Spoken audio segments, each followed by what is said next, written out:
Bueno, muy bien, muchas gracias. Excelente, muchas gracias por haber aceptado esta invitación y la alianza con Pacto y con Acción Empresa es súper importante para nosotros de manera de poder tener un espacio de colaboración constructivo, buscando implementación.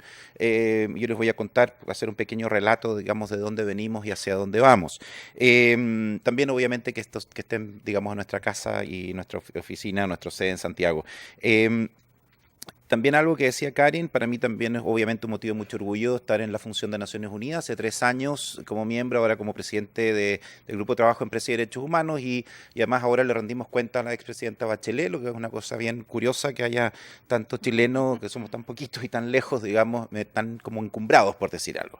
Ahora, eso implica una responsabilidad grande porque mi trabajo en el sombrero ONU, que es un trabajo voluntario, acá aporta mi universidad mi tiempo a las Naciones Unidas como experto independiente, es hasta cierto punto sacar al pizarrón a los gobiernos y sacar al pizarrón a las empresas respecto de compromisos que hayan suscrito. Es decir, nuestro trabajo no es apuntar con el dedo a nadie, sino que invitar a un proceso que esté orientado a implementar lo que uno ha comprometido a implementar. Y entonces ahí hay una cosa interesante y es un proceso bueno. Y en nuestro país estamos haciendo pasos muy concretos y esta es una actividad solo por invitación a las empresas socias de acción, las empresas socias de pacto, muchas se superponen, y unos poquitos invitados especiales, pero esto no salió en la prensa, no es que se reportó masivamente, y tiene la idea de poder generar más bien una conversación basada en casos reales. Yo voy a dar digamos, la película abstracta y teórica, basada obviamente en varios elementos prácticos, pero lo más importante es escuchar a los que están en la trinchera con camisa remangada, tratando de hacer que las cosas pasen en la realidad y tratar de extraer las lecciones más útiles posibles que puedan iluminar a otros para hacer este mismo recorrido. Y les voy a ir mostrando algunos hitos que son muy importantes, tal como bien decía Marcela. Excelente la intervención entre paréntesis porque el caso de negocio queda bien planteado y un mensaje nada más antes de empezar con la presentación es que hacer lo correcto es también lo inteligente, es también una buena decisión de negocios y eso hoy día lo podemos demostrar. En inglés, doing the right thing is also the smart thing, porque no es que haya una opción que uno diga yo apuesto a respetar derechos humanos o a la sostenibilidad, pero eso atenta contra la viabilidad del negocio, de hecho lo hace más competitiva la empresa, la industria y el país, y por lo tanto se refuerza mutuamente y eso es algo que hoy día podemos demostrar. Hay evidencia bastante contundente y creciente de lo que se llama la economía de los derechos humanos y apostar al respeto a los derechos humanos tiene una serie de beneficios que hace que uno pueda afirmar que es un buen negocio para la empresa, es una decisión racional de negocio, que pasa los test ácidos de directorio o de tomadores de decisión y por lo tanto aquí lo que estamos mirando hacia adelante es cómo nos movemos desde las buenas intenciones, la abstracción y los compromisos hacia la implementación, la integración, etcétera. Y en eso es muy bienvenida la nueva guía de la OCDE sobre debida diligencia, porque se construye por consenso y esa historia se las cuento en un momento, pero hoy día tenemos una puerta de entrada compartida, consensuada, donde las distintas organizaciones internacionales, las distintas organizaciones empresariales internacionales, pero también sociedad civil y sindical, estamos de acuerdo en que esta sea la puerta de entrada compartida y por lo tanto nuestro desafío como país es hacernos cargo de eso, implementar, pero hoy día la parte filosófica de alguna forma está resuelta y lo que no está resuelta es la implementación. Y ahí tenemos que todos poner de nuestra parte, digamos, e innovar, experimentar, probar, cometer errores probablemente y ser generosos en este espacio precompetitivo de nivelar nuestra propia cancha y nuestro propio país hacia arriba. ¿En función de qué? No de arbitrariedades, sino que de acuerdos internacionales que hemos suscrito y por lo tanto no es que uno esté imponiendo condiciones, sino que son condiciones que nos hemos puesto de acuerdo, que son válidas, legítimas y luego nuestro gran desafío es nivelar nuestra cancha, nuestro propio país hacia arriba a un mínimo precompetitivo que es lo que ya hemos concordado y que tenemos que implementar. ¿Sí? Esa es la pequeña introducción que quería decir. Ahora, sobre debida diligencia en empresas y derechos humanos. un poquito de contexto. La evolución de la temática de derechos humanos se formaliza en Naciones Unidas después de la Segunda Guerra Mundial y ha habido una evolución y una construcción constante que va construyéndose una sobre otra. Por lo tanto, no es que la temática de derechos humanos aparezca de un día para el otro. La relación con empresa sí es mucho más reciente, 2006 en adelante, con el 2011 la publicación de los principios rectores y cuál es el rol de la empresa, pero solo quiero decir que esta es una construcción que viene de varias décadas hacia atrás y que el rol de la empresa y qué rol cumple la empresa se ha venido conceptualizando hace más de 10 años y que se ha venido fortaleciendo ahora mucho más orientada a la implementación. Los derechos humanos que reconocen los principios rectores sobre empresas y derechos humanos no vienen de cualquier parte, no son todos los derechos del mundo, están basados y responden a derechos expresados en declaraciones y tratados internacionales. Por lo tanto, lo que hoy día se espera de una empresa es que reconozca cuáles son los derechos que ya reconocemos como país y que haga un esfuerzo de implementación, de integrarlo a su toma de decisión e integrarlo a sus prácticas, pero no se están inventando derechos nuevos, sino que todos los derechos humanos de los que se hace referencia, y aquí se los muestro, están reconocidos, expresados en acuerdos, tratados, convenciones que nuestro país ha suscrito y por lo tanto tampoco hay arbitrariedad ahí. No es una lista infinita, sino que es una lista determinada y estaba marcado en rojo los que tienen más pertinencia para efectos de empresa y que tienen más que ver con impactos que la empresa pueda tener. Ahora, también les quería compartir que en paralelo a este desarrollo específico de derechos humanos, ha habido una construcción, una conceptualización de cuál es el rol de la empresa en la sociedad.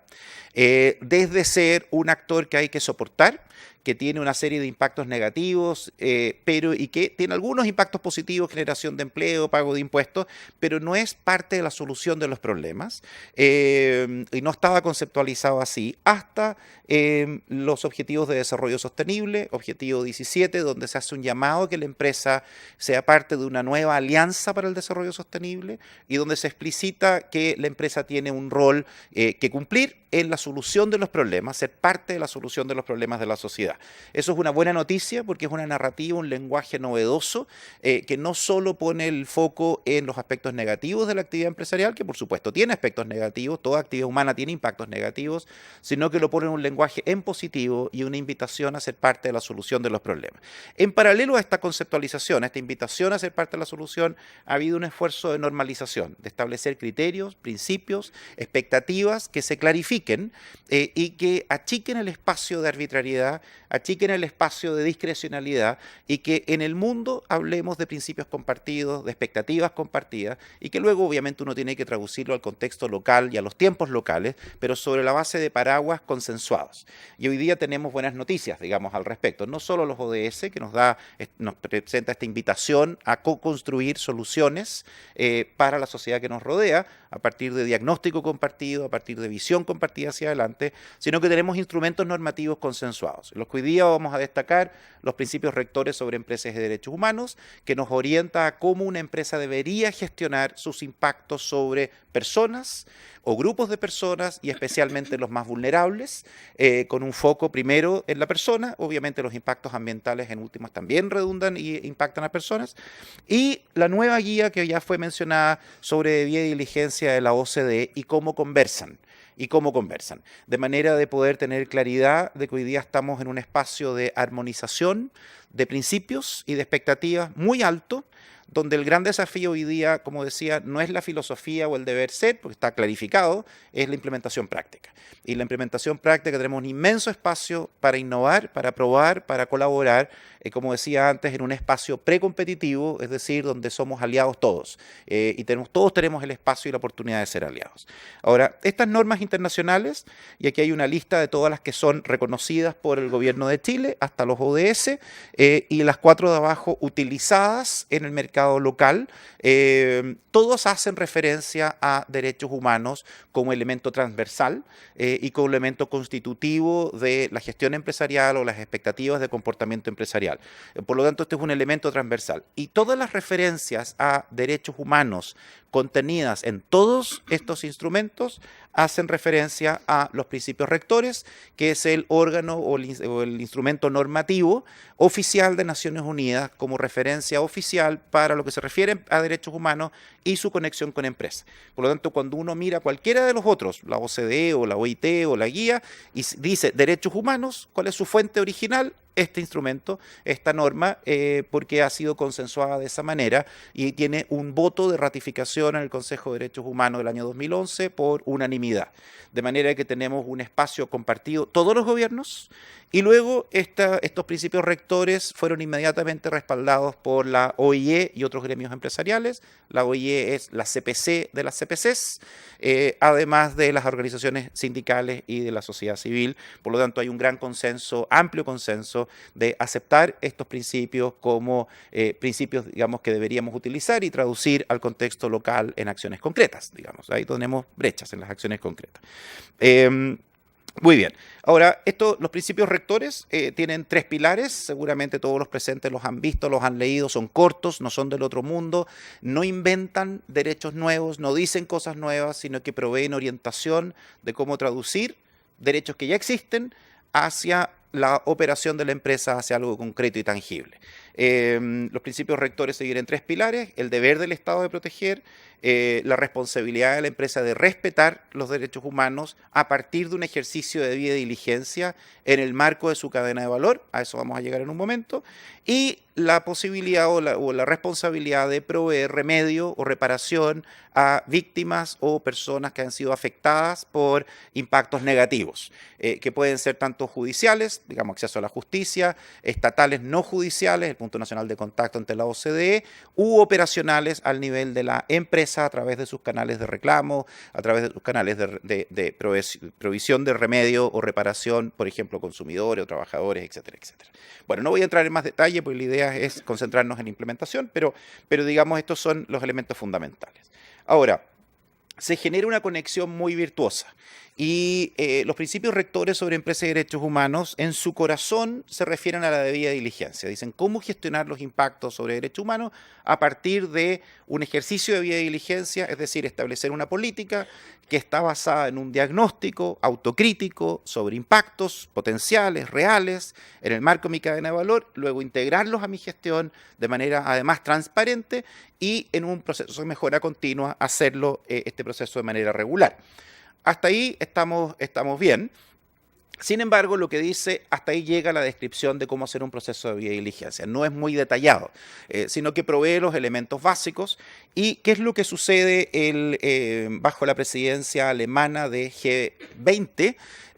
Una declaración en que se concuerdan las economías más grandes del mundo, en que se requiere más claridad en el paso a paso de un ejercicio de debida diligencia. Hay demasiada innovación, entre comillas, y que significa que estamos experimentando y dispersándonos. Y por lo tanto hay una explosión de creatividad que no está ayudando a la implementación o a abordar los impactos reales y nos estamos quedando un poquito en la parafernalia y un poquito en los márgenes. Por lo tanto, se le encarga a la OCDE, G20, proveer claridad en el cómo. Y clarificar para todas las partes interesadas, todos los gobiernos interesados, el cómo gestionar los impactos y cómo hacer este ejercicio de debida diligencia. Y es ahí que el 30 de mayo del presente año, Chile ratifica este instrumento junto con otros 47 ministros de Hacienda, por parte de nuestro es el ministro Felipe Larraín. Es un instrumento de carácter vinculante, lo que significa que el gobierno de Chile compromete su implementación y además se aprueba un mecanismo de vigilancia y de monitoreo a la implementación, lo que significa que cada año el gobierno de Chile va a pasar un pequeño examen y que le va a contar a los otros 47 cómo va la implementación. Y esto es muy bueno porque a veces uno publica un instrumento pero que no tiene el mecanismo de seguimiento. Los principios rectores lo tienen, yo soy parte de esa gobernanza que tiene que hacer el seguimiento de la implementación. En este caso la OCDE aprueba este instrumento, lo firman los ministros de Hacienda, que obviamente los ministros de La Plata tienden a ser ministros poderosos, esa es la lógica, que es el órgano máximo de gobierno de la OCDE, digamos, son los ministros de Hacienda o Finanzas, y compromete la implementación de esta guía sobre debida diligencia. Eso es buena noticia. Eso es buena noticia porque es un consenso de 48 gobiernos e inmediatamente después se publica la carta de respaldo de BIAC, que es el órgano empresarial ante la OCDE. Por lo tanto, eso representa a dos instituciones globales, la Cámara Internacional de Comercio y la Organización Internacional de Empleadores, que tienen sus símiles en Chile. La Organización Internacional de Empleadores es la CPC chilena, pero además la Cámara Internacional de Comercio, con su símil chileno, es en sí mismo reconocido por la ONU como voz oficial del empresariado. Son dos voces oficiales del empresariado. Eso es buena noticia, pero también es buena noticia, y algo para destacar, que TUAC, que es la CUT de CUTS, para efectos de la OCDE, publicó un texto más o menos en el mismo tono, diciendo: respaldamos esta guía, comprometemos nuestra contribución a su implementación y por lo tanto nos declaramos aliados de los gobiernos y las de las empresas en su despliegue, porque esta guía tiene un gran énfasis en participación y diálogo social, diálogo con las partes interesadas, diálogo con los trabajadores a través de sus organizaciones sindicales u otras formas, digamos, de representación, etcétera. Y al mismo tiempo sale la declaración de OECD Watch, que es la coordinación de ONGs frente a la OCDE, y de Amnistía Internacional, que fue el que lideró la participación de la sociedad civil en esta negociación, también en respaldo de esta guía. Por lo tanto, el mensaje que yo quisiera transmitir a la inmensa mayoría de ustedes que trabaja para empresas es que esta es una tremenda oportunidad. Porque tenemos la oportunidad que nos da el paraguas Objetivo de Desarrollo Sostenible, ser parte de una nueva alianza colaborativa de co-creación de soluciones para la sociedad, en el que el Estado no es el dueño del bien común, es probablemente el coordinador, pero no es el dueño. Y esta guía, el hecho de que tenga el respaldo explícito de las organizaciones empresariales, sociedad civil y sindical, genera un espacio favorable para el diálogo social, sobre la base de criterios y principios compartidos, de una metodología compartida. Y en la medida que uno haga una invitación en buena onda, digamos, una invitación genuina a construyamos juntos un futuro, la sociedad civil y el mundo sindical debieran reaccionar favorablemente. Algunos quizás no, pero en la medida que uno clarifica y les muestra, oye, pero la CUT de CUTS dice que esto es bueno, digamos, usémoslo, y la OCDE y las ONGs de las ONG dicen lo mismo, démosle una oportunidad a este acuerdo, y obviamente nuestros gobiernos. Eso es la oportunidad, yo diría, que quisiera destacar como más relevante en términos de por qué esto es importante. Y en la medida que todos nosotros nos declaremos aliados de nuestras autoridades, ministro de Hacienda para empezar, que es el que puso la firma, por parte de Chile, también estamos ayudando a hacer el trabajo. Es decir, nuestro Ministerio de Hacienda y nuestro gobierno es el que tiene obligaciones, porque es el que pone la firma y compromete implementación, pero la implementación, si no es en un espíritu colaborativo y de colaboración, obviamente va a tener falencias, y ahí nos necesitamos unos con otros, ¿sí? Yo solo puedo suponer que el Ministerio de Hacienda debería estar contento de que haya voluntad favorable desde el sector privado, de las empresas estatales, de decir, nosotros y de la sociedad civil, la academia, de poner de nuestra parte, ¿sí? Poner de nuestra parte para honrar los compromisos. Ese es el lenguaje que utiliza la sociedad civil global respecto de empresas y gobiernos, honrar los compromisos. Por lo tanto, la expectativa central que tiene la sociedad civil y sindicatos en el mundo respecto de gobiernos y empresas en el mundo es lo que uno ha puesto por escrito, mostrar evidencia de que está esforzándose en serio por implementar. Y esa es la gran pregunta, y ellos dicen: no creemos que esto sea una expectativa ilegítima o exagerada, pero lo que los gobiernos han puesto por escrito y han puesto la firma, nos encantaría ver un poquito más de entusiasmo en la implementación. Lo mismo pasa con las empresas. Sí, pero tengo mi cronómetro puesto. Ahora, tranquila, me está poniendo cara de susto, pero puse el cronómetro. Ahora, sobre el proceso de vía y diligencia mismo. El proceso de vía y diligencia mismo de este instrumento, digamos que además no es tan largo y es como de fácil lectura, diría yo, tiene el centro en la integración. Es decir, ¿cuál es el propósito de un ejercicio de vía y diligencia?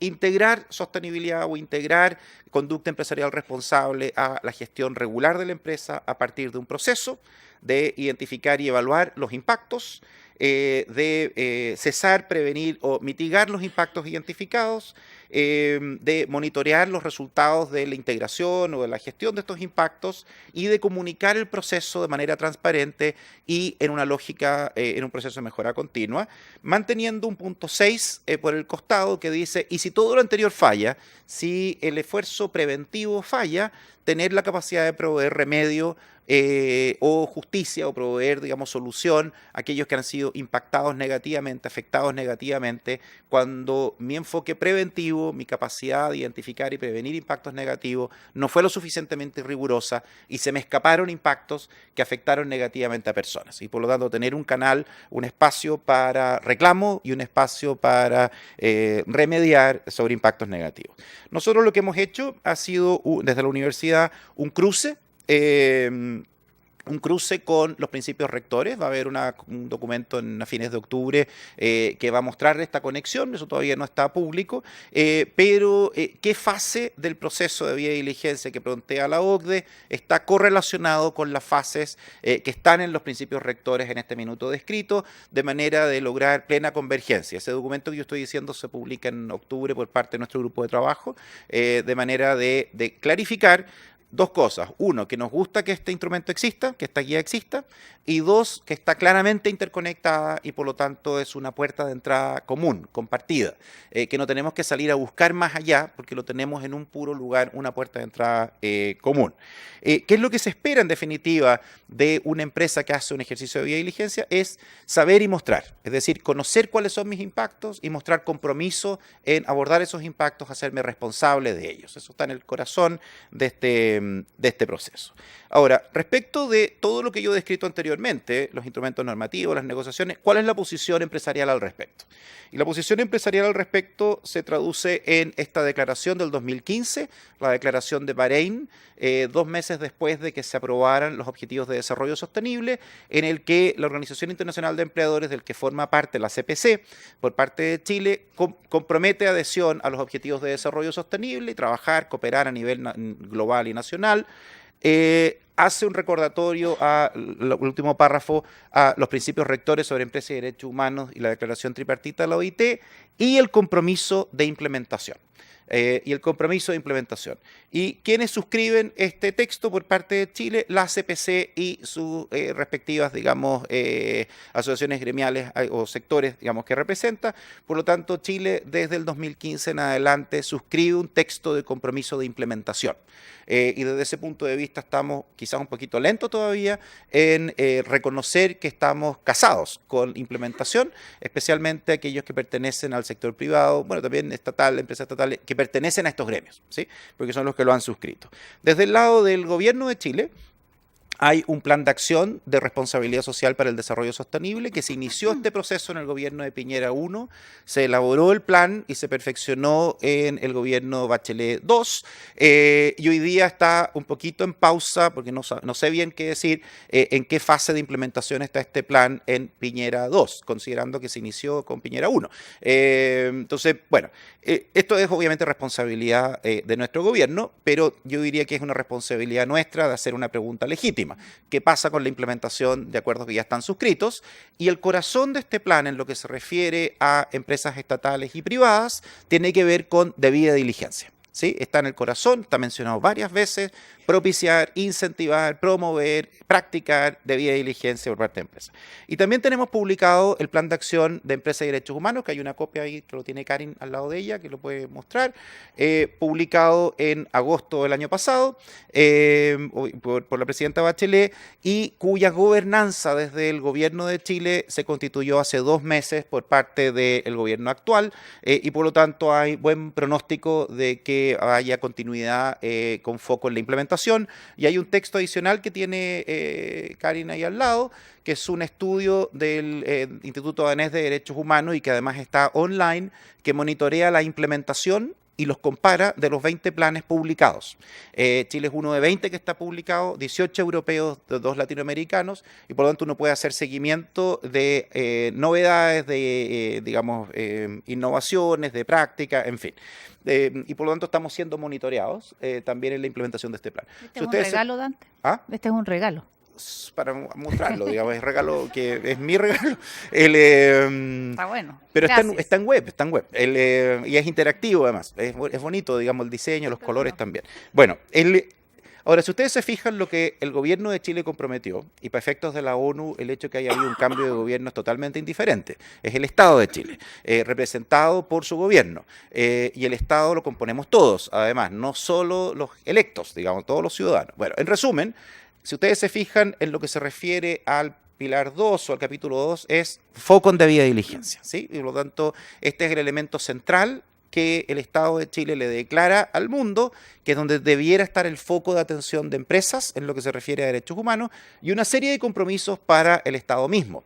Empresas estatales, compras públicas, en fin, y una larga lista de... En fin, esto es una cosa que todos tenemos que hacerle seguimiento porque es público y obviamente está siendo monitoreado. A fines de noviembre de este año, nuestro gobierno está invitado a hacer una presentación sobre lecciones aprendidas de la implementación del plan. Como los otros 19 gobiernos que tienen un plan público, no interesa que los gobiernos cuenten una historia bonita, lo que interesa es que los gobiernos cuenten cuáles son las lecciones aprendidas de la implementación, de lo que está por escrito, porque lo que está por escrito es público, por lo tanto ahí no hay ninguna novedad. El foco está en qué pasa en la práctica y hasta dónde hemos extraído lecciones, dónde está la gestión del conocimiento ahí, que nos permita a todos compartir las lecciones, etcétera, etcétera. Ahora, en materia de empresas de derechos humanos, ¿dónde están y dónde estamos las empresas en el caso de Chile? Este es el estudio de RobecoSAM, que lo traemos a colación no porque tengamos un partnership con ellos bastante potente, porque estamos orgullosos de eso, pero es el proveedor de la Bolsa de Santiago. Es decir, RobecoSAM es el contratista, la empresa externa que evalúa empresas en Chile a petición de la Bolsa de Valores, empresas listadas en bolsa, y otras 2.500 empresas alrededor del mundo. Y ellos han incorporado preguntas específicas sobre gestión de derechos humanos, debida diligencia, cadena de suministro, transparencia, ya lo han incorporado. ¿Qué es lo que hoy día sabemos sobre el universo de empresas? Estas son empresas champions, digamos. La selección es 2.500 empresas a nivel global, de Latinoamérica un poco más de 190 y de Chile el universo son 62 las que están evaluadas. De todas esas empresas que es casi por autoselección, empresas en bolsa, que aceptan una invitación, que participan en un proceso de evaluación y comparación, estos son los resultados que tenemos. Obviamente la inmensa mayoría de las empresas más pegadas a poquito y algunas más en la frontera y siendo, digamos, pioneras. Y en Latinoamérica nos pasa lo mismo, y luego cuando comparamos las puntuaciones de todas las empresas participantes, los resultados son 45 sobre 100 puntos cuando miramos a las 2.500 empresas. Cuando miramos a Latinoamérica, que son las 190 y tantas, 195, 39 sobre 100, y cuando miramos Chile, 35 sobre 100 puntos en gestión general de derechos humanos, pero estas son todas empresas por autoselección. Por lo tanto, 2.500 empresas representa aproximadamente el 1.2% de las grandes empresas del mundo, pero en capitalización representan aproximadamente el 80% del mercado de las bolsas de valores. Por lo tanto, en tamaño son las más grandes, al 80%, pero en número es al 1,2%. Y por lo tanto, ahí tenemos, digamos, una brecha interesante. El nivel de gestión por sectores, hay algunos sectores un poco mejor que en otros, pero en promedio, en torno al 50% digamos, respecto a esta evaluación de empresas autoseleccionadas. Y cuando se les pregunta por sectores cuál es el nivel de conciencia de que derechos humanos es relevante para su gestión, este es el nivel de conciencia de toma de reconocimiento de que este es un tema para gestionar, que no se puede quedar afuera, no me puedo hacer el loco, digamos, y esto es bastante bueno el nivel de conciencia, pero sobre un universo de 2.500. Es decir, es un universo que no representa la media empresarial ni de cerca, sino que son empresas grandes, listadas en bolsa y en un nivel, digamos, más alto de gestión y toma de conciencia. Ahora, sobre el desempeño en ámbitos específicos de derechos humanos. Lo primero que dice la guía de la OCDE, y que obviamente coincide con los principios rectores, es el compromiso. Y el compromiso es un compromiso político desde el máximo órgano de gobierno, es decir, lo que se espera es que el directorio se pronuncie, se espera que el comité de gerencia se pronuncie desde el punto de vista de la implementación, y lo que la guía de la OCDE nos propone es desarrollar, aprobar y diseminar políticas que declaren el compromiso de la organización con los ámbitos de sostenibilidad relevante, integrar las políticas en los órganos de gobierno de toma de decisiones y supervisión, incorporar las expectativas y políticas en las relaciones con proveedores y otras relaciones comerciales, y en cada uno de estos subtítulos, digamos, desde el punto de vista práctico, hay recomendaciones, sugerencias de qué hacer. Uno podría ir haciendo una suerte de checklist hasta dónde esto lo estoy internalizando, lo estoy logrando, etc. ¿Dónde estamos en Chile y en el mundo? sobre compromiso en derechos humanos. El resultado de esta muestra de 2.500 empresas, el resultado es 37 sobre 100 y en el caso de nosotros 27 sobre 100 desde el punto de vista de un compromiso formal. Es decir, de las 62 empresas chilenas listadas en bolsa evaluada, 27% tiene un compromiso formal verificable en materia de derechos humanos desde el máximo órgano de gobierno y el 73% no tiene evidencia al respecto, ¿sí? Y estas son empresas filete en general, digamos, las más grandes, las más y las que están en el radar a nivel internacional. Por lo tanto, ahí tenemos una brecha. Sobre impactos y gestión, identificar y evaluar, hacer el diagnóstico sobre impactos, la implementación que tiene que ver con cesar, prevenir, integrar a los sistemas de gestión y monitorear. Los principios rectores se pronuncian obviamente a este respecto. No quisiera entrar en el detalle, decir, hay una coincidencia súper clara, está claro que están conversando nítidamente, pero y las características esenciales de la debida diligencia es reconocer que las responsabilidades... 30 minutos. Las responsabilidades van primero, pero son 45, ¿cierto? Sí. Nos faltan 10 minutos. Sí, pues yo me puse 30 para saber que estoy en la que más. Entonces, me conozco. Las responsabilidades van primero. Primero es evitar, mitigar, remediar. Involucra múltiples procesos y objetivos en una organización. Es un proceso proporcional al riesgo, es decir, uno le pone más empeño donde el riesgo sea mayor y uno indaga más y con más profundidad donde la probabilidad de ocurrencia de un impacto negativo es mayor, donde la severidad es mayor. Eso te lo voy a mostrar en un momento. Involucra la priorización de acciones, es un proceso dinámico continuo, no desplaza ni posterga responsabilidades. Todos los impactos sobre derechos humanos deben ser abordados en algún momento, sí nos da un espacio de gradualidad, pero no de hacernos los locos y decir, mira, que esto es de otra categoría, digamos, eso no. Se puede adaptar para ejercer la influencia en las relaciones comerciales, es decir, en la relación con proveedores, contratistas, distribuidores, cadena de valor en general. También ahí da un espacio de gradualidad. Debe estar alineado con las normas internacionales de comportamiento. Involucramiento con partes interesadas es clave, incluyendo voces críticas, incluyendo los sindicatos, incluyendo la sociedad civil, no yes mens alrededor que encuentran la razón en todo y que son dependientes económicos que normalmente van a ser bastante amables con uno.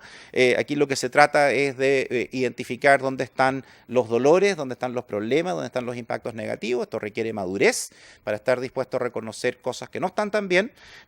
Implica una comunicación continua y se debe ajustar a las características y circunstancias de la organización. Este es el resumen de lo que está en esta guía. Ahora, cuando uno mira a la empresa y cómo identificar estos impactos, ¿qué es lo que nos plantea la guía OCDE y que obviamente conversa con los principios rectores?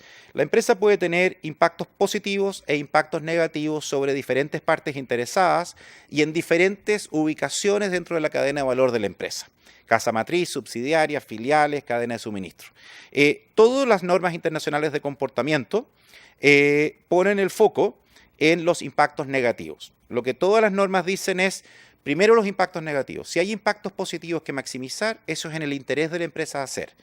Pero donde nosotros nos interesa, las normas dicen es, el foco está puesto en la identificación rigurosa de los impactos negativos para cesar actividades, evitar, mitigar impactos negativos. Si hay espacio para maximizar impactos positivos, es bienvenido, no hay ningún problema, pero eso no es parte de los acuerdos internacionales porque se entiende que eso es en el interés de la empresa hacer de todas maneras, pero las normas todas se refieren a impactos negativos.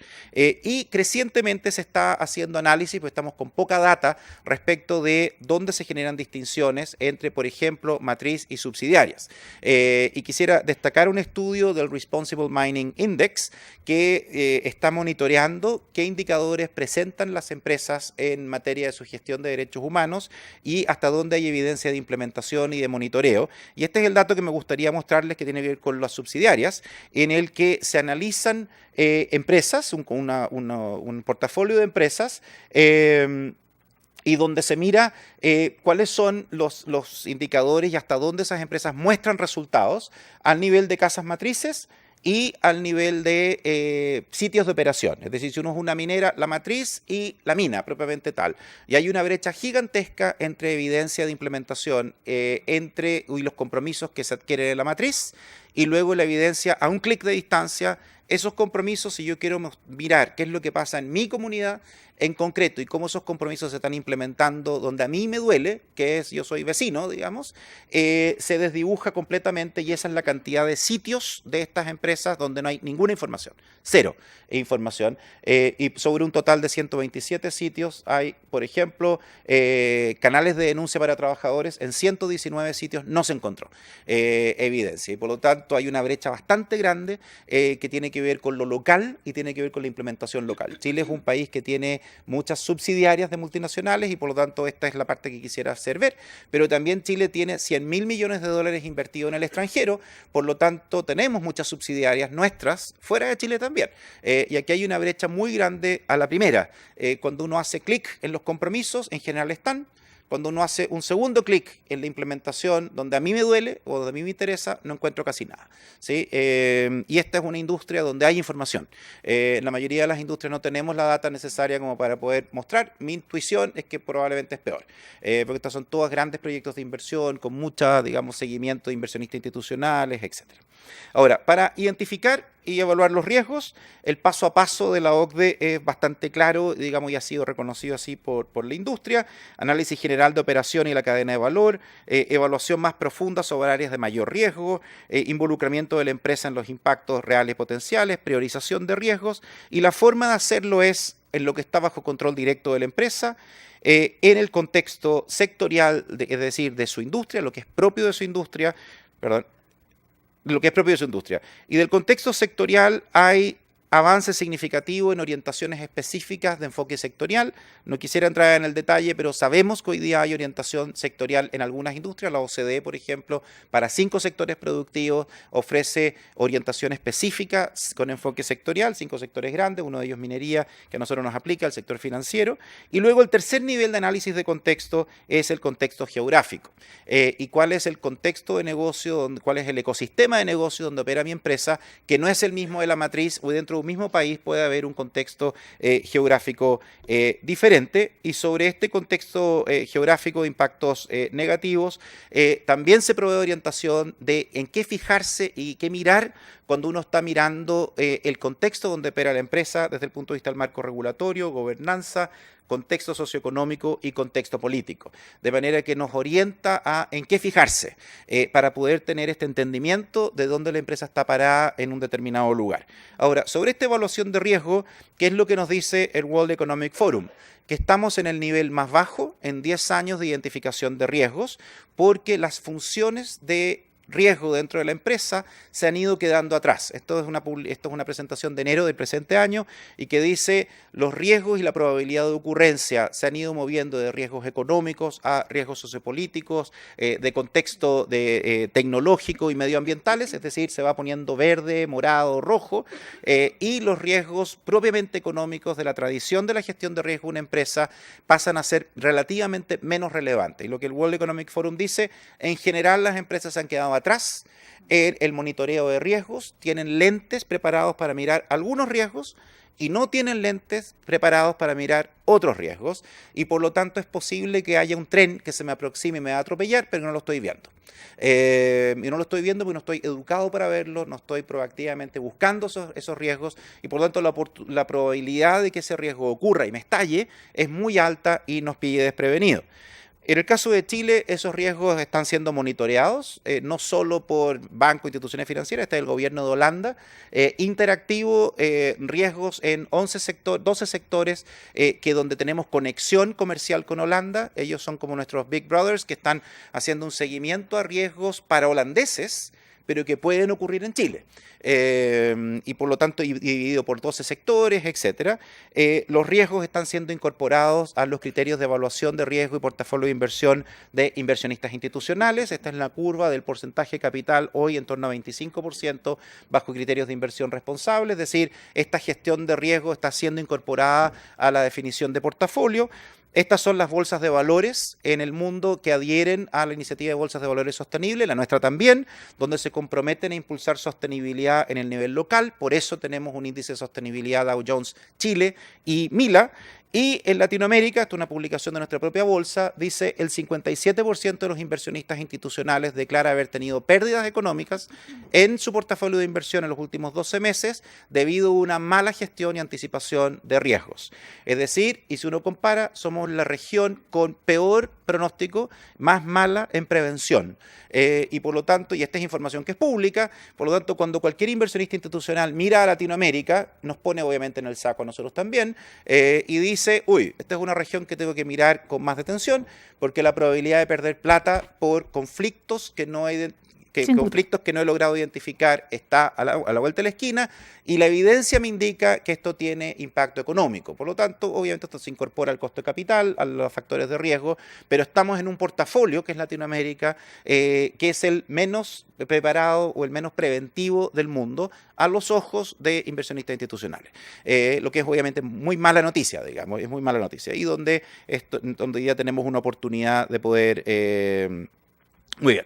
Ahora, ¿cómo una empresa puede gestionar sus riesgos de derechos humanos? Ya hemos dicho un buen diagnóstico, que es incorporándolo al sistema de gestión de riesgos. O sea, la gran conclusión y es la recomendación de la OCDE es entender y sugieren un proceso, un paso a paso de integración de los resultados, partiendo y generando un criterio de priorización por severidad, que tampoco es arbitrario, la severidad está definido en función de escala, alcance y carácter irremediable. Por lo tanto, esto no es una cosa que uno tenga que indagar mucho para decir cuáles son los criterios para priorizar, y el gran desafío es integrar al sistema de gestión de la empresa, de manera que los resultados de un diagnóstico que identifique aquí hay riesgos de vulneración de derechos, los estoy gestionando. ¿Cómo? Integrándolo al sistema de gestión. ¿Cuál? El que la empresa ya tiene, que conversa con lo que es su cultura organizacional, con lo que ya resulta, los riesgos inherentes, los riesgos residuales, qué criterios de evaluación, los mismos, bajo qué parámetros, los mismos, integrado a qué, al sistema, por lo tanto, sin que ser exageradamente creativos, sino que más bien ser innovadores en cómo integrar los resultados al sistema de gestión normal de la empresa. ¿Sí? Y finalmente, respecto de lo que se me escapa, donde la prevención falla y donde igual hay afectaciones negativas, la guía de los principios rectores nos ofrece criterios de eficacia para evaluar como un test, un checklist, para evaluar si mis mecanismos preventivos, canales de denuncia, son efectivamente fit for purpose, es decir, si cumplen con su propósito de reforzar la prevención. Y en el caso duro sobre debida diligencia, a nivel mundial, de estas 2.500 empresas por autoselección, el resultado es 35 sobre 100, Chile 22 sobre 100, evaluación en el mundo 30 sobre 100, Chile 17 sobre 100, y lo que además sabemos es que la gestión de estos temas relevantes o de impactos también es débil en el marco de las 62 empresas evaluadas por RobecoSAM para la Bolsa de Santiago, donde solo el 51% de las empresas describe cómo está gestionando sus impactos ESG, o los impactos sobre la sociedad y el medio ambiente, solo 51%, y además, perdón, ese es el caso de negocio, 57% es el universo de las 62 que gestiona sus impactos, pero de ese 57, solo el 18% genera incentivos asociados a remuneración o asociados a los mecanismos de control de desempeño de la alta dirección, es decir, al 18% del 57%, es decir, en total como al 10% de esas 62 empresas, es decir, 6 empresas, puede demostrar que hay una gestión de impactos y que tiene algo que decir a la evaluación de desempeño de los jefes. Y en el resto no. Termino el último eslabón, que es transparencia, y en transparencia los principios rectores claramente apuntan a un proceso transparente. Tenemos hoy día una explosión de demanda de transparencia que viene desde un universo de iniciativas, tanto estatales como privadas, como de inversionistas, etcétera. En esto no hay ninguna novedad. Hay leyes muy específicas, la ley de formas modernas de esclavitud del Reino Unido, de Francia, el deber de vigilancia, la Unión Europea, que obliga a transparencia en riesgos no financieros en la cadena de suministro, etcétera, etcétera, etcétera. Por lo tanto, no quisiera entrar en más detalle. Es decir, GRI está desarrollando una nueva guía para reporte específico en derechos humanos, que está pronto a salir a la nueva versión. Hay un mecanismo de seguimiento sobre derechos humanos y empresas, una plataforma de mucha calidad donde se hacen denuncias, pero donde la empresa denunciada puede hacer sus descargos. en el mismo espacio de tiempo. Y sobre transparencia a nivel mundial, el resultado en materia de derechos humanos es 21 sobre 100 en las 2.500 y en Chile es 10 sobre 100, sobre 62, creo que es el número, porque está mal el 7, 62, perdón, 10 sobre 62 declaran públicamente cuál es su proceso, cuál es su desempeño, en fin, y esto es la transparencia de los puntos más débiles, es acciones de remediación tomadas, cercano a cero, etcétera. Ahí está nuestra región, digamos, donde no estamos muy bien parados. Sin embargo, en paralelo hay empresas que están haciendo avances muy buenos en transparentar su gestión de derechos humanos, y esa gestión de derechos humanos también está siendo monitoreada por inversionistas institucionales con criterios de evaluación. ¿En qué se fijan? Y cuáles son las ponderaciones para cada elemento cuando miran, esto es para inversionistas franceses y británicos, en qué se fijan cuando miran una empresa y cuánto ponderan cada uno de los elementos. Y en resumen de este portafolio que incluye una empresa chilena, que es Falabella, incluye una empresa chilena, en resumen es que está más pegado hacia abajo que hacia arriba, pero esto es un monitoreo de un portafolio de grandes empresas, entre ellos por ahora una chilena y debería expandirse. La última diapositiva. Respetar los derechos humanos por parte de las empresas es una responsabilidad, está comprometido así por escrito, digamos, desde el lado empresarial, pero es también una buena decisión de negocios. Desde un punto de vista de gestión de riesgo, desde un punto de vista de competitividad, es un buen negocio. Hoy lo podemos demostrar. Y eso obviamente lo está capturando la comunidad de inversionistas, institucionales, en fin. Hoy tenemos las herramientas necesarias, tenemos las publicaciones, tenemos los acuerdos, las herramientas están para poder hacer un buen ejercicio de debida diligencia con foco en la prevención. ¿Y dónde está el déficit? Es en visión, en ambición y en liderazgo. Es atreverse a llevar la delantera, atreverse a innovar, atreverse a probar, porque hoy día todos estamos en un estado inicial donde tenemos un tremendo espacio para aprender y para inspirar a otros a que puedan seguir el mismo camino. Y con eso termino mi intervención, les comparto la presentación sin problema. Muchas gracias. Muchas gracias.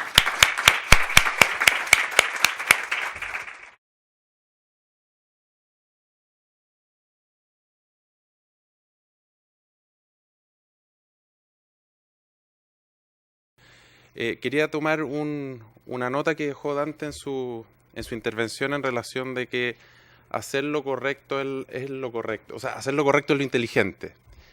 Y eso, ¿por qué lo tomo? Porque cuando nosotros decidimos implementar un sistema de gestión compliance que busca la generación de una cultura de integridad completa, eficiente dentro de la compañía, cuando decidimos iniciar un proceso de due diligencia de derechos humanos y empresas al interior de las empresas del Grupo Agua, tenemos que respondernos una pregunta del por qué queremos hacerlo, o sea, cuál es la relevancia, digamos. Llegamos y lo instalamos porque sí, porque es una orden de la alta dirección, hay algún nivel de debate, sí existe y existió en nuestro caso. Y el por qué tiene que ver con esa frase de hacer lo correcto es lo inteligente, porque nosotros creemos que hacer lo correcto es lo inteligente, pero a pesar de eso y a pesar de que nos consideramos medianamente inteligentes, también tenemos que ser conscientes de nuestras fragilidades. Es decir, saber que hacemos lo correcto, saber que somos medianamente inteligentes, saber también que el día de mañana puede pasar algo. ¿Y cómo nos preparamos para esos eventos? A través de la gestión de riesgo, a través de un sistema de gestión preventivo en todo ámbito de cosas que a la empresa le puede llegar a afectar. Somos una empresa que está absolutamente involucrada en la sociedad, con nuestras comunidades, con nuestra comunidad de valor, y incorporar estos conceptos dentro de nuestro modelo de negocio, dentro del corazón de la compañía, es una cuestión súper relevante. Asentar la cultura de integridad. Que esto, que es una frase súper fácil de decir, asentar la cultura de integridad, es una cuestión muy difícil, digamos, demora años. ¿Qué es lo que tenemos que hacer primero? Para lograr esta cultura tenemos que generar una costumbre. Antes de la costumbre, la repetición, digamos. Es una cosa que demora, que toma tiempo. No sé, por citar a nuestro gurú del pop rock latinoamericano, Don Luis Fonsi, es pasito a pasito, digamos. O sea, tenemos que generar esa repetición para lograr esta costumbre que nos lleve a esta cultura de integridad. O sea, tan necesario como yo conocer los controles que tengo en medida de derechos humanos por el impacto que generamos, es tan reconocible como abrir la puerta, digamos, que sea absolutamente evidente y práctico el cómo hacemos las cosas. ¿Por qué implementar entonces un sistema de gestión compliance, un proceso de debida diligencia al interior de la compañía? Es un poco lo que comentamos. Y me gustaría mostrarles dónde se encuentra esto dentro de nuestro sistema de gestión. Aguas Andinas diseñó un sistema de gestión compliance que tiene distintas políticas y procedimientos, digamos. El compliance officer depende organizacionalmente del presidente del directorio, y esto es una cuestión súper relevante por el famoso tone from the top. Ahora algunos dicen que es más importante el tone from the middle, o el tono tiene que ser de la compañía entera, pero sin lugar a dudas el mensaje tiene que venir de lo más alto, tiene que venir del directorio, tiene que venir del gerente general, cuestión que afortunadamente en la empresa de Aguas Andinas ha sido así.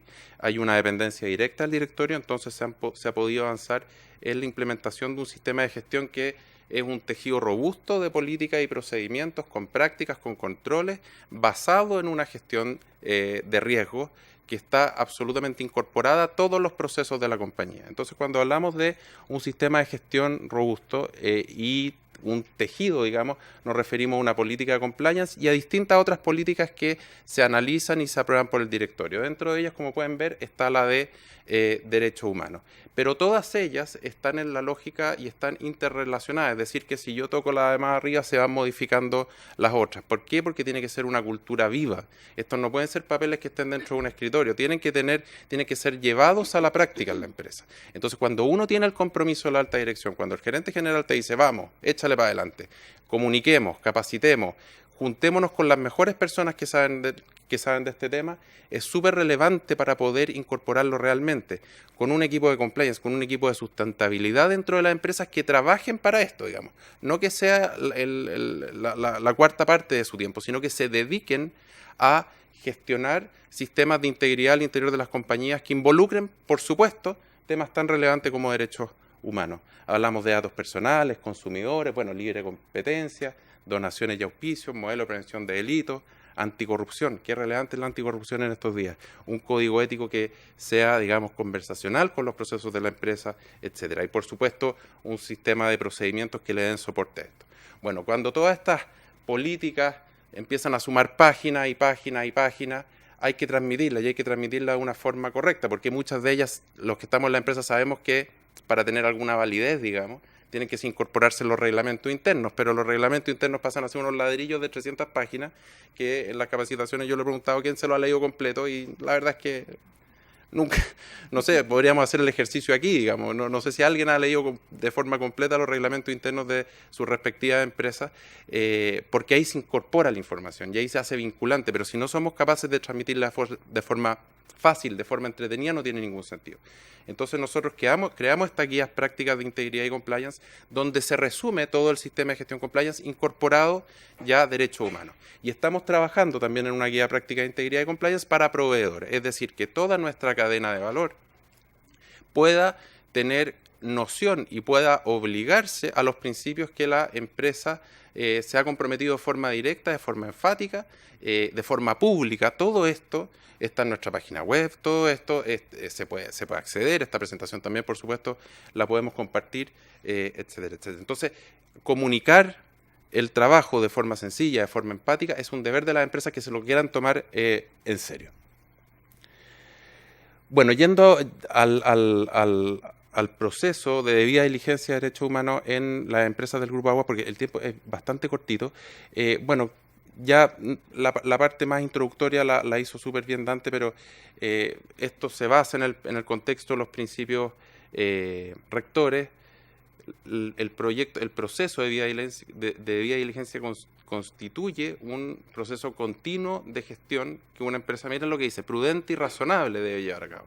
O sea, el estándar es lo más normal que hay, el buen padre de familia, digamos, es una empresa prudente y razonable, es decir, todas deberíamos hacerlo a la luz de sus circunstancias, es decir, dónde operamos, dónde intervenimos, etcétera, etcétera. Para hacer frente a su responsabilidad, el respetar los derechos humanos como una cuestión mínima. El principio rector 17 plantea que con el fin de identificar, prevenir, mitigar y responder de las consecuencias negativas, las empresas deben proceder con la debida diligencia en materia de derechos humanos, considerando los siguientes pasos, digamos, una evaluación del impacto real y potencial de la actividad de los derechos humanos que llevamos nosotros en nuestros procesos, pero también nuestra cadena de valor, la integración de las conclusiones, es decir, que esto sea parte de un todo, de un sistema de gestión, que no sea un apéndice esta debida diligencia, que no sea un apéndice de la política de derechos humanos, que la cuelgo en la página web y me olvido y la vamos viendo el que va entrando, y si me acuerdo, y si no, bien también, porque ya cumplí, entre comillas. No, esto tiene que tener tiene que ser documentos vivos, tiene que ser documentos que se actualicen, que me comprometa a reevaluar la debida diligencia en un periodo, qué sé yo, de 1, 2, 3 años, etcétera. Seguimiento de las respuestas, ver cómo nuestros compromisos han calado o no al interior de la compañía y al interior y en la cadena de valor. Y comunicar es súper relevante, comunicar cómo estamos haciendo las cosas, cuál es nuestro nivel de compromiso, y comunicar a toda la cadena de valor, las comunidades, los stakeholders, los proveedores, nuestros propios trabajadores y trabajadoras. También acá hay un número que no está puesto, pero que es súper relevante también, el canal de denuncia. Lo vamos a ver al final porque yo creo que es una cuestión súper importante. Bueno, en este proceso de debida diligencia trabajamos básicamente en 3 etapas, y esto es un pantallazo, digamos, que nosotros sacamos de nuestro informe final de debida diligencia que trabajamos con el centro vincular, en el cual hubo varias etapas. Primero, digamos, la del compromiso y alineación de líderes, y partimos con un taller de sensibilización interna. Es decir, acá no llegamos, cuando ya tomamos la decisión de llevarlo a cabo, no es que hayamos dicho un comunicado, vamos a hacer el proceso de debida diligencia, los van a citar a entrevistas, punto, asistan. No, primero se hicieron talleres de sensibilización, es decir, discutir el porqué, que es tan relevante, porque cuando uno limpia el porqué, después el resto se hace mucho más fácil. Eso fue al menos nuestro ejemplo. Es decir, se juntó el equipo ejecutivo, se juntó el equipo de líderes de la compañía a discutir largamente esto. Y cuando digo largo, aquí, bueno, Ingrid, Gabriela, el propio Dante nos podrán decir, las preguntas no eran sencillas, digamos. Es decir, ¿por qué tenemos que preocuparnos tanto en derechos humanos si nosotros hacemos lo correcto porque somos inteligentes? Entre comillas. Entonces, se generó una discusión súper rica que logró el convencimiento de la primera línea de flotación de la compañía, y luego empezamos el trabajo de terreno que todos los que han trabajado en compliance, en sustentabilidad, lo conocen muy bien, que es de mucha lectura de documentos, que tiene la empresa, mucha gestión de entrevistas, pero fíjense, no solamente entrevistas a trabajadores, entrevistas a proveedores, entrevistas, en nuestro caso, a nuestro regulador, entrevistas a los sindicatos, entrevistas a las comunidades, y acá es una cuestión bien relevante, porque cuando hablábamos con el centro vincular, nosotros decíamos, oye, bueno, nosotros queremos participar en la entrevista. Decían, no, si usted no tiene nada que hacer en la entrevista. Pero ¿cómo no va a tener nada que hacer en la entrevista? Si van a hablar de mi empresa, yo quiero estar ahí cuando estén con las comunidades, porque, o sea, ¿qué van a decir, digamos? O sea, quiero saber, quiero estar enterado. No, fíjate que no. Salte acá. Nosotros somos los especialistas en este tema, y claramente se van a ver menos conflictuados a hablar con absoluta independencia si tú no estás, digamos. Y otros motivos, por supuesto, pero en el fondo el trabajo lo llevamos a ese nivel. Nosotros desaparecimos del mapa como Aguas Andinas, nosotros sí participamos en las entrevistas de los trabajadores, incluso te diría que hasta los sindicatos fue sin nuestra presencia, los sindicatos también, sí, los sindicatos. Entonces se generó una conversación muy honesta, y eso es muy relevante, porque cuando tú hablas de forma honesta puedes generar resultados honestos. Y los resultados honestos son los que quiere la compañía, saber la verdad, saber, oye, ¿tenemos algún problema o no?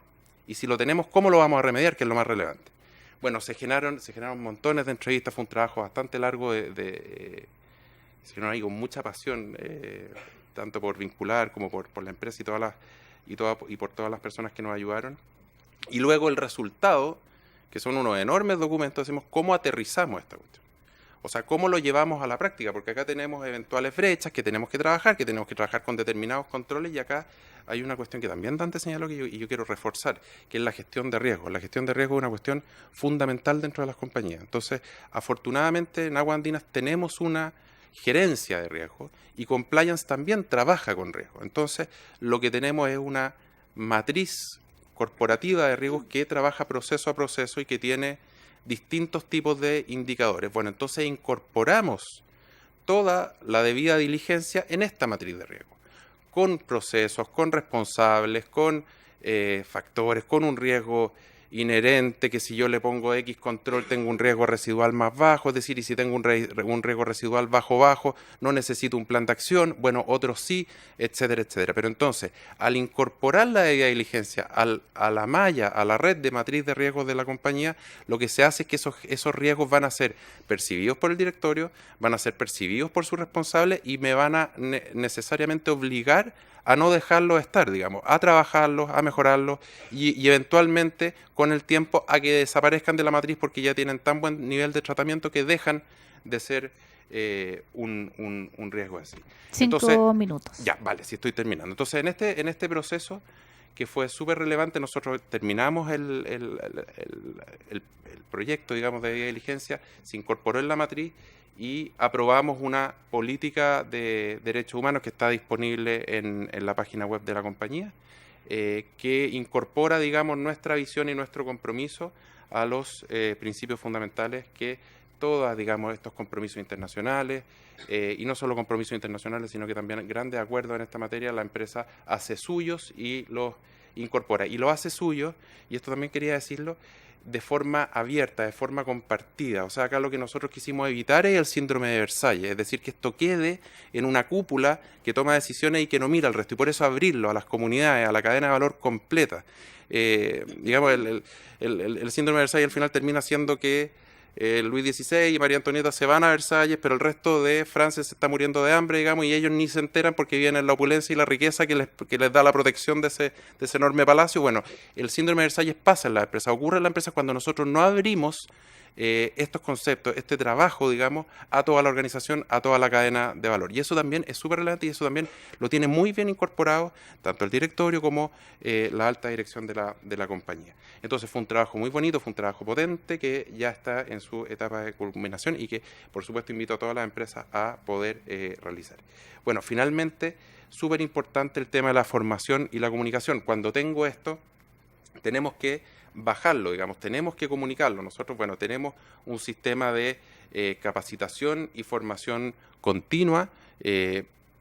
Cuando generalmente publicamos políticas y sistemas de gestión nuevos, primero hacemos una primera barrida de capacitaciones presenciales, todas con test, qué sé yo, se replican, se registran, y luego pasamos a módulos online que también hemos visto que son súper eficientes y efectivos también para los tiempos que tienen las distintas personas de poder asistir, etcétera, etcétera. Entonces es súper relevante la comunicación, que los trabajadores sepan dónde ir. Entonces tener canales internos en las intranet donde estén todos los formularios, acceso a la línea de denuncia, etcétera, etcétera. Bueno, tenía un video aquí que lo voy a saltar por tema de tiempo. Y finalmente quería terminar con el canal de denuncia. Yo creo que en general a todas las personas que trabajan con riesgos, que trabajan en apoyar la cultura de integridad de las compañías, el canal de denuncia es fundamental, es la piedra angular, es la piedra que tú puedes tomar conocimiento, digamos, de cuando se te pasa el elefante frente a la nariz, que eso no ocurra, digamos, y para eso hay que proporcionar canales con acceso anónimo, digamos, si se quiere, y que incorpore todo tipo de incumplimientos que la empresa considere necesario conocer. ¿Qué es lo fundamental aquí? Bueno, abrirlo a proveedores, a terceros, a cualquier persona que quiera señalar algún tipo de incumplimiento, algún hecho denunciable, pero lo más importante en nuestra experiencia es asegurar por lo menos a los trabajadores y trabajadoras la no existencia de represalias por denunciar.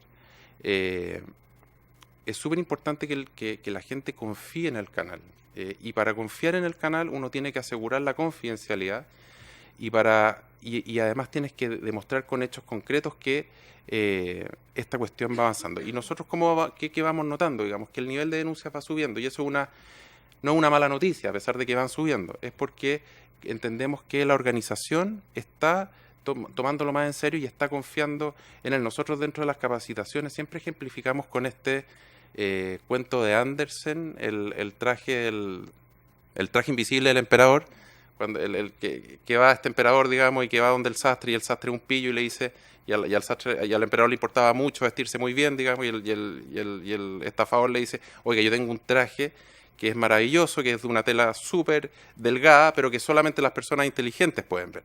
Entonces no le pasa nada, digamos, y cuando se ve desnudo, el emperador dice, y que solamente las personas inteligentes pueden ver. Entonces cuando se ve desnudo dice, yo no puedo declarar que soy un estúpido, entonces digo, oh, qué bonito el traje. Y hay un desfile público y el emperador va desnudo caminando por la calle y todas las personas por temor, digamos, a ser decapitadas si es que dicen que va desnudo porque no serían lo suficientemente inteligentes para ver qué ha vestido, no dicen nada. Hasta que un niño, digamos, grita, pero si va pilucho, va desnudo, va en pelota, digamos. Y todos se ríen y todos levantan. Bueno, entonces el niño que no tiene ninguna conciencia del efecto que puede causar eso y que habla con absoluta honestidad y que habla desde su forma de ser, levanta esta cuestión. Entonces nosotros tratamos de poner esa mirada en el canal de denuncia, es decir, oiga, acá no hay represalia, acá le aseguramos la confidencialidad, acá actúe si es que ve algo importante. Entonces yo creo que dentro de los procesos de diligencia se tienen que incorporar canales de denuncia accesibles y que incorporen la temática de diligencia. Nosotros acabamos de sacar un video interno que dura 1 minuto, no sé si lo puedo mostrar, que acá se los dejo. Parte fundamental del compromiso de los trabajadores y trabajadoras del Grupo Aguas con el desarrollo de una cultura de ética e integridad es el funcionamiento del canal de denuncias, pues estamos conscientes de que siempre puede suceder que, por una acción u omisión, se genere una situación que puede atentar contra las normas que guían nuestra conducta. Es natural sentir que denunciar no vale la pena, que será un problema. Entonces, ¿por qué denunciar? Porque denunciar, ya seas víctima o testigo de la situación, te permitirá solucionar el problema, contribuyendo a la mejora continua de la cultura de integridad que juntos desarrollamos día a día. ¡Ánimo! El canal de denuncias es de fácil acceso, ya sea en Aquanet o en la página web corporativa. Te ofrece un proceso simple, confidencial y que garantiza la ausencia de represalias si denuncias de buena fe. Conductas contra la política de derechos humanos, discriminación, trato no equitativo, acoso laboral o sexual, código ético, prevención del delito, política anticorrupción. El canal de denuncias no es la única vía para denunciar. Puedes comunicarte con la Compliance Officer vía mail, teléfono o personalmente. Cualquiera de ellas es confidencial. Juntos, con tu ayuda, continuaremos desarrollando una cultura de integridad en la organización. Juntos, más transparentes. Bueno, con eso terminamos, sin antes agradecer a el Centro Vincular por la pasión que pusieron en el trabajo. Gabriela, Ingrid, Dante y todo el equipo, fue un privilegio trabajar con ellos. También a Derecho de la Católica, a Juan Eduardo Ibáñez, que está acá, que también nos apoyó desde su enorme conocimiento y trayectoria en el tema, y desde luego a todas las áreas internas del Grupo Agua, particularmente la Dirección de Sustentabilidad, que sin ellos, que fueron el motor de este proyecto y que pusieron muchas horas de trabajo, así como la Gerencia de Riesgos, que nos ayudó a levantar toda esta matriz, no hubiese sido posible. Así que muchas gracias, anímense a trabajar en este tema. Como decía antes, también genera un impacto positivo en los números, digamos, si se quiere ver de esa forma, tiene muchas ventajas y yo creo que ya es hora de que todos lo tomemos en serio y lo tiremos para adelante. Así que muchas gracias.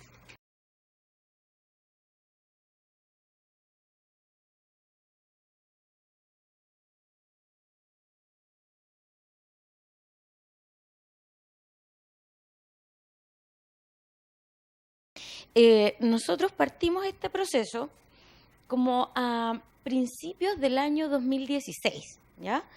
Eso significa que nosotros ya el año anterior, finales del año 2015, empezamos a ver y a explorar de manera interna en la organización la idea de que queríamos hacer este análisis de derechos humanos en la empresa, que tenía que ver también con la nueva guía que había salido en ese momento, y por lo tanto, ¿cierto?, era como una iniciativa bien pionera en su momento.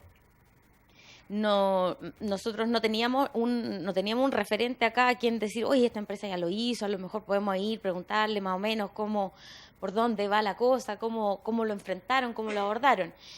Y entonces también, por eso es que nosotros en ese momento empezamos a buscar ayuda internacional, porque aquí no había, en ese momento no había la experiencia creada o no estaba, ¿cierto?, la experiencia ya del hacer. Y también internamente lo que nos pasó, ¿cierto?, es que uno cuando dice, mira, vamos a hacer una evaluación de derechos humanos en la empresa, es como que hay gente que todavía se le paran los pelos, pues si no. Nosotros, lamentablemente, ¿cierto?, como país, tenemos como una carga específica al tema de derechos humanos. Entonces, como, ¿pero y por qué? ¿Y cómo? ¿Y cuándo? ¿Y dónde? Ya, no, esto no es nada de lo que nosotros ya no vengamos haciendo, no vengamos trabajando, y entonces cuando uno explica, ahí es como, perfecto, nos estamos entendiendo de qué se trata. Hay un montón de cosas con las que uno tiene que ir así como lidiando para poder avanzar.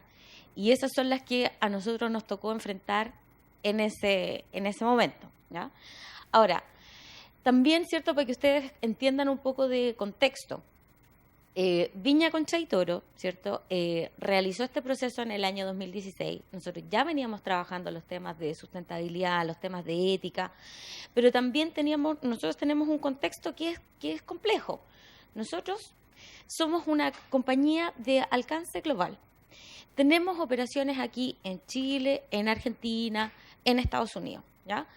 Somos la segunda viña más grande del mundo en términos de hectáreas, en una industria que funciona de manera muy atomizada. O sea, 11.000 hectáreas, que son lo que nosotros tenemos hoy día de viñedos plantados, ¿cierto?, en los 3 orígenes. Imagínense que tampoco es tanta superficie en términos, si uno se compara, por ejemplo, con Arauco, que tiene 1 millón de hectáreas plantadas, y nosotros tenemos 10.000, pero esto es un cultivo agrícola, entonces es distinto el cuidado que se hace, y por lo tanto la complejidad de nuestra cadena de valor también es distinta. Nosotros tenemos 3.200 personas de personal propio, y además tenemos una estacionalidad muy marcada por lo que es la época de la vendimia, ¿cierto?, o las faenas agrícolas, que también van siendo en distintos instantes del año, que hace que nosotros tengamos 1.300 trabajadores temporales aproximadamente al año en distintas faenas. Y 4.700, aproximadamente 4.700 proveedores en distintos ámbitos de la cadena de valor que nos abastecen de distintos productos y servicios en las distintas etapas. Y todo esto, ¿cierto?, con aproximadamente 60 instalaciones, o sea, instalaciones le llamamos como a lugares donde tenemos operación. El campo no es una instalación, sino que es un lugar donde nosotros tenemos operación. 60 instalaciones en Chile que van desde la 4ª hasta la 8ª región, ¿ya? Entonces, para nosotros el panorama es complejo de abordar, sobre todo porque nosotros somos una empresa altamente integrada, entonces tenemos actividades desde el campo hasta la distribución, y trabajamos con las navieras y trabajamos con distribuidores en distintas partes del mundo. Entonces, nosotros tenemos la complejidad de que tenemos proveedores tipo Tetra Pak, por ejemplo, que tiene un desempeño ambiental así como escala mundial, y también tenemos proveedores que son propietarios de media hectárea de uva, y que seguramente trabajan ellos en un sistema de agricultura familiar. Entonces es así de complejo, ¿cierto?, la diversidad que nosotros con la que tenemos que lidiar. Entonces, en ese contexto fue que nosotros empezamos a hacer esta evaluación. Ahora, nosotros ya veníamos trabajando el tema, sabíamos, ¿cierto?, enfrentábamos la realidad de los 150 mercados donde nosotros estamos presentes, y también tenemos requerimientos desde esos 150 mercados. Y por lo tanto, ¿cierto?, nosotros al empezar a juntar todos los ingredientes que nosotros teníamos, nos dimos cuenta que ya podíamos, ¿cierto?, ir ordenando esto en 3 ejes centrales, que es nuestro enfoque en derechos humanos. Primero, en ir formalizando todos los temas que tengan que ver con nuestro compromiso en torno al tema, y en todas nuestras actividades y también en todas nuestras relaciones comerciales, hacia proveedores y también hacia distribuidores. Y segundo fue el tema de realizar el proceso de due diligence o de debida diligencia, ¿cierto?, y para poder identificar y evaluar esos impactos potenciales y generar todos los mecanismos de reparación, comunicación, consultas, quejas, denuncias, todos los que fueran como posibles de ir implementando para robustecer el sistema y que esto, ¿cierto?, fuera un una retroalimentación permanente. Entonces, en ese sentido, ¿cierto? Fue como el orden o el ordenamiento que nosotros dimos para comenzar a trabajar. Y primero, ¿cierto? Ahí también lo que tuvimos que empezar a hacer en ese momento. Nosotros ya éramos miembros, ¿cierto?, de Pacto Global, cierto, que ya teníamos varias cosas ahí avanzadas, ¿cierto? Íbamos viendo cuáles eran los principios que nosotros también estábamos aportando, haciendo nuestra COP año a año, ¿cierto? Y, ¿cierto? Además, nosotros teníamos un código de ética que está vigente desde el año 2004. Junto a eso también tenemos un código de ética, un código de comportamiento de proveedores, un estándar ético corporativo, que ya les voy a contar también de qué se trata. Nosotros en el año 2016 también reportamos con respecto a la nueva legislación del Reino Unido, ¿cierto? Que es el UK Modern Slavery Act, que es de la esclavitud moderna que señalaba Dante, ¿cierto? Además, nosotros tenemos auditorías éticas de comportamiento de nuestros clientes. Entonces, ahí teníamos una serie de estándares éticos de clientes que cumplir y también, ¿cierto?, todo lo que era cómo organizábamos la gestión social y ambiental. Entonces, nosotros también por allá en el año 2015, ¿cierto?, también lo que empezamos a hacer fue a darle un poco de forma a todas estas cosas que estaban dando vuelta, que tenían que ver con los principios y valores que nosotros tenemos como compañía, pero también los que adherimos de manera voluntaria o que nos hacen adherir, nuestros clientes que nos hacen adherir a algunas normas, ¿ya? Entonces, por ejemplo, tenemos clientes como Tesco que tienen sus propios códigos de ética y comportamiento y que también abordan temas de derechos humanos dentro de sus requisitos. Posiblemente no con ese mismo nombre, pero también, ¿cierto?, son temas que están abordados. O el Global Social Compliance Program, también los estándares de BSCI, hay algunos requisitos también que hoy día están incorporados en el Código de Sustentabilidad de Vinos de Chile, también ciertos otros clientes como Walmart, Morrisons, que son empresas de retail, que a nosotros desde el año 2008 nos realizan auditorías éticas que tienen que ver con cumplimiento de temas que tienen que ver con aspectos laborales. Entonces, todas esas cosas, más nuestro propio código de ética, ¿cierto?, que nosotros tenemos desde el año 2004, lo que hicimos fue formalizar todo esto en un solo gran estándar ético corporativo. Todos los requisitos, lo que a nosotros también nos facilita la gestión. Porque lo que nos pasa a nosotros, ¿cierto?, a todas las empresas que a lo mejor atendemos retail, es que tenemos que estar, en el fondo, cumpliendo distintos requisitos de distintos clientes, que en el fondo solicitan la misma información, pero uno la quiere así, el otro la quiere así, el otro la quiere así. Entonces, nosotros dijimos, ok, para ir ordenando la gestión, lo que vamos a hacer es que vamos a listar todos estos requisitos y vamos a hacer un solo estándar ético que cumpla con todos los estándares, o sea, que vaya como al nivel más alto, ¿cierto?, de cada uno de los requisitos de clientes, pero que además cuente con el respaldo de la alta dirección. Y entonces, por lo tanto, ¿cierto?, aquí nosotros tenemos hoy día el compromiso gerencial y de directorio, ¿cierto?, plasmado en un estándar que está y que es válido para todas nuestras instalaciones. Hoy día, por ejemplo, el área de auditorías, cuando en el fondo, cuando nosotros tenemos como estas instancias internas de monitoreo, la idea es que con esta herramienta se cumplen los requisitos de todas las distintas herramientas de gestión ética que hoy día nosotros estamos teniendo y nuestros propios requisitos internos, que son los compromisos voluntarios que nosotros hemos señalado que queremos apuntar a cumplir, ¿ya? Pero además, ¿cierto?, junto con eso, nosotros realizamos esta evaluación, ¿cierto?, de los principios rectores, y lo que vimos fue, primero, lo que queríamos era identificar, así todo lo que explicaba Sebastián, ¿cierto? Nosotros nos tocó en el año 2016 pasar por ese proceso, en estas 3 etapas, ¿cierto?, que eran la identificación de los impactos potenciales y la evaluación de cómo la compañía maneja esos impactos potenciales, ¿cierto? También hay cosas que tú a lo mejor no estás viendo, no estás gestionando en ese momento, o es muy difícil de gestionar en ese minuto. Entonces, a nosotros, ¿cierto?, también la compañía con la que nosotros estábamos trabajando, que no era vincular, era otra empresa con la que nosotros trabajamos, También nos hizo temas de recomendaciones, qué cosas nosotros podíamos hacer para ir avanzando en el tema y para ir mejorando nuestra gestión. Entonces yo les voy a mostrar algunos resultados. Por suerte estamos en intimidad acá, así que yo les voy a contar todo lo que nos salió. ¿Ya? Valentina, 5 minutitos. Ah, se acabó. No. Claro. Bien, nosotros primero hicimos, ¿cierto?, este proceso de revisión interna, la documentación, los procesos, los papeles, las entrevistas, todos pasamos también por todas esas etapas. Después también, ¿cierto?, la metodología también lo exige, ¿cierto?, una revisión de contexto. O sea, en qué industria estamos, hacia dónde llegamos, cuál es nuestro contexto sectorial, cuál es nuestro contexto país, ¿cierto?, y los grupos de distintos stakeholders que pudieran verse afectados por nuestra operación. Todos esos ingredientes también, como mostraba Dante en la presentación. Y después, ¿cierto?, empezó la identificación de cuáles eran los temas relevantes y los que eran como los temas como que salían, los temas, los salient, que se llaman ¿cómo se llama?, en la metodología de Rubin. Y a nosotros, ¿cierto?, esto fue lo que nos apareció como resultado.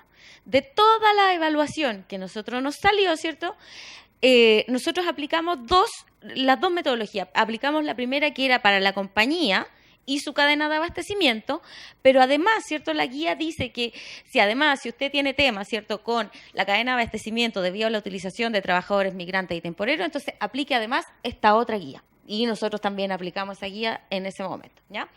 Y ahí, en la primera parte, ¿cierto?, nos salieron 2 temas que se consideraron como impactos potenciales.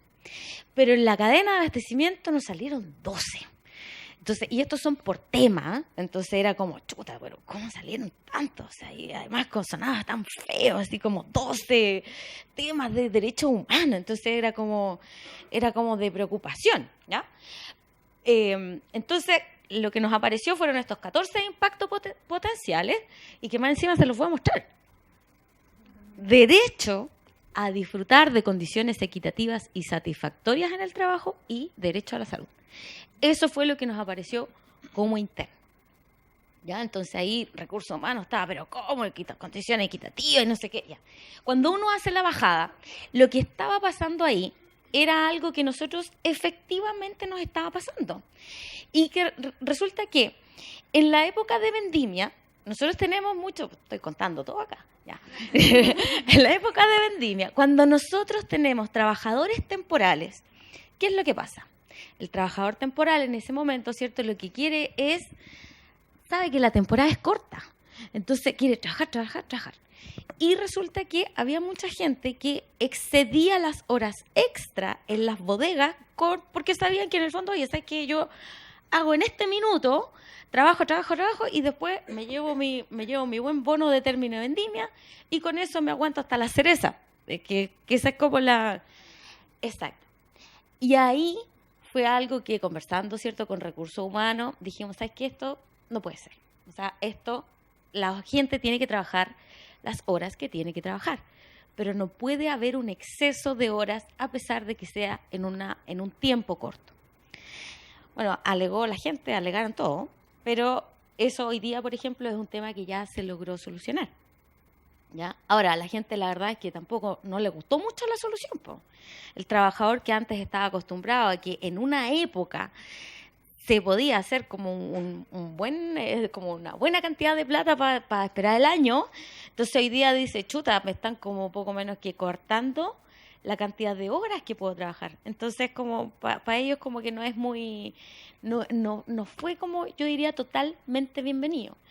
Por eso es que también cada empresa que hace su análisis tiene que ir viendo cuál es su contexto y tiene que ir viendo, no sé, pues, como, ¿por qué ocurren? ¿Cuál es la causa raíz de que, por ejemplo, en el caso de nosotros hubiéramos tenido más horas? Entonces, no es porque nosotros necesariamente tengamos necesidad de que esa misma persona sea la que trabaje. Nosotros podemos contratar a otra, pero las mismas personas decían, no, yo, porque el tema de aprovechar una temporada más corta, ¿ya? Casos como eso, también, por ejemplo, todo lo que es el tema de derecho a la salud, a nosotros nos salió porque nosotros estábamos en ese minuto débiles en algunas instalaciones con respecto a los temas de prevención de riesgo. Entonces, todas las cosas de prevención de riesgo que tienen que ver con el cuidado de las personas de la organización salieron levantados ahí, cosa que para nosotros también fue en el fondo como algo positivo, porque también a nosotros nos sirvió para ir tomando nota de, ok, cuáles son las cosas que nosotros tenemos que mejorar específicamente en qué instalación. Y con eso, ¿cierto?, se generó un plan de trabajo que lo tomó el área de prevención de riesgo, que ya también lo hizo calzar con su plan y que más o menos calzaban, ¿cierto? Y por lo tanto se refuerza el área de prevención de riesgo a través de un externo que levanta los mismos temas. Entonces también para nosotros fue positivo. Lo más difícil de abordar, diría yo, fue la cadena de abastecimiento, o ha sido, porque hasta el día de hoy seguimos trabajando, ¿ya? La cadena de abastecimiento, en donde aparecieron más, aquí yo puse como un ejemplo nomás en el fondo como para iniciar la discusión, porque todo lo que tiene que ver con derecho a no ser sometido a la esclavitud, que tiene que ver con el tema también de la esclavitud moderna, trabajo forzoso, mano de obra infantil, derecho a la privacidad o derecho, por ejemplo, derecho a la igualdad ante la ley, no discriminación, son cosas que salieron también en este análisis y que salieron en la cadena de abastecimiento. Entonces, para nosotros, el gestionar lo que es interno es más fácil. Gestionar lo que es en la empresa de otro, ahí es donde está la complejidad. Entonces, uno dice, chuta, es meterse en la gestión de otra empresa, es hacerle auditorías a otras empresas. ¿Cómo uno maneja eso? ¿Ya? Y nosotros, ¿cierto? En el caso nuestro, y como les decía, lo que a nosotros nos salió como recomendación era que nosotros teníamos que ir fortaleciendo nuestro sistema de gestión de proveedores para asegurar el cumplimiento a través de este monitoreo permanente, ¿cierto? Y que permitiera a través de los controles adecuados que nosotros pudiéramos ir como asegurándonos que se generara ese cumplimiento. Pero además nosotros dijimos, es que no podemos andar con 4.700 proveedores al año porque eso es inmanejable. Lo trabajamos a través de una matriz de riesgo. Entonces nosotros hicimos una priorización de los proveedores que nos podían ofrecer un mayor riesgo ambiental, social o de gobernanza, ¿ya? Y de acuerdo a esa categorización que la tuvimos que trabajar con las distintas áreas que manejan proveedores, entonces pudimos determinar como un subconjunto prioritario de 519 proveedores que nosotros dijimos, mira, con estos son los que nosotros tenemos que trabajar y con los que nos tenemos que esforzar. Pero también tenemos que esforzarnos de distinta manera. O sea, vamos a poner un esfuerzo alto, medio, bajo, de acuerdo a la clasificación que nosotros les demos de el riesgo de cada uno de estos proveedores. Y por lo tanto, ¿cierto? Eso también nos ayudó a ir facilitando un poco la gestión, que además es una gestión diferenciada, porque resulta que nosotros dentro de esos 519 tenemos a empresas que pueden ser, por ejemplo, también como empresas que están en un estado más avanzado o más consolidado versus, otra vez, el agricultor, ¿cierto?, de media hectárea que trabaja con, no sé, con su hijo que trabaja en el campo. Entonces, por eso fue que nosotros, a través de distintas categorías de proveedores, tenemos distintos tipos de evaluación y acciones y programas y proyectos que vamos generando con cada uno. De manera que poder ofrecer a todos o el caminar hacia un mismo objetivo, pero por distintos caminos, ¿ya? Entonces, por ejemplo, con todo lo que es proveedores de uva, nosotros cuando vamos haciendo las instancias del Código de Sustentabilidad, aprovechamos de hacer por ejemplo, las auditorías del Código BSCI y también hacemos autoevaluaciones, ¿cierto?, de lo que tiene que ver con nuestro estándar corporativo, nuestro estándar ético corporativo que cumple con todos los requisitos éticos, de manera que el proveedor, ¿cierto?, pueda ir evaluándose, pero además sepa lo que nosotros estamos incorporando. Lo que hemos ido haciendo también es que a través de los contratos y la renovación de los contratos se van entregando los códigos de ética y conducta para que las empresas ya los firmen, pero como parte de los papeles del contrato. No solo como ya aquí tiene y además le informo que tal cosa, sino que es parte vinculante. Y en todo lo que es interno, también el Código de Ética y Conducta es parte de los papeles que a las personas se les entrega cuando ingresan a la compañía, es parte de su contrato, ya está considerado como parte del contrato. Un minutito. Y ya, sí, ya estoy terminando. Y también, ¿cierto? Aquí Y en ese sentido, ¿cierto? Más también como considerando un poco lo que es también interno y externo, nosotros también desde el año 2012 tenemos un canal de denuncias, ¿ya? Ahora, la verdad es que sí, el canal estaba medio muerto. ¿Ya? El canal estaba medio muerto, la gente había alguna que sabía que existía, otra gente que no sabía que existía, y por lo tanto, ¿cierto? El año 2017, además, ¿cierto? Se hizo una campaña súper fuerte de difusión del canal, ¿ya? Y ahí se produjo también una explosión de explosión de denuncias. Pues entonces ahí aumentamos en un 233% en el año 2017. Subieron las denuncias, todos denunciando. Y eso fue gracias a la campaña de sensibilización que se hizo, una campaña que se llamaba Aquí Cumplimos, y donde además, ¿cierto?, se refuerzan todos los temas del código de ética, se van reforzando de manera permanente para que la gente justamente lo vaya manteniendo fresco en la memoria y que no quede ahí como letra muerta, ¿cierto? Sacamos videos internos para que la gente vaya viendo, vaya revisando y que se vaya, ¿cierto?, haciendo todo tipo de mejoras. Y en los campos, de manera que toda la gente tenga acceso, ¿cierto?, en los campos y en las bodegas también se han habilitado buzones de reclamo y sugerencias que están disponibles también para todas las personas y para que todos puedan hacer llegar sus inquietudes internas o externas a la compañía. Y aquí, bueno, eso puse la foto del reporte porque para que vean, ya tenemos nuestro reporte nuevo, está publicado en la página web para que consulten, porque ahí nosotros tenemos un capítulo de gestión ética en donde aparece todo esto de manera pública, ¿ya? Ahí nosotros hablamos del marco ético y también del comité de ética. El comité de ética es una instancia que también de la alta dirección que tiene integrantes del directorio y que se reúne de manera trimestral a revisar los distintos temas relacionados también con derechos humanos que vayan apareciendo o los principios relacionados con los principios rectores que vayan apareciendo. Entonces, esto nos asegura, ¿cierto?, que vamos teniendo un mecanismo de revisión permanente al nivel, ¿cierto?, como a un nivel más alto. Pero también, ¿cierto?, esto para nosotros es parte de la estrategia de sustentabilidad, en donde nosotros tenemos distintos objetivos, iniciativas y proyectos que están especialmente vinculados, ¿cierto?, con lo que es la parte de proveedores, colaboradores y también clientes, porque estos mismos principios que nosotros estamos haciendo, ¿cierto?, que en el fondo que nuestros proveedores nos vayan asegurando que están cumpliendo, ¿cierto?, nosotros también hoy día lo estamos pidiendo a nuestros distribuidores que nos representan en cada uno de los 150 países, donde nosotros también les vamos pidiendo que nos vayan contando cuál es su desempeño en torno al tema.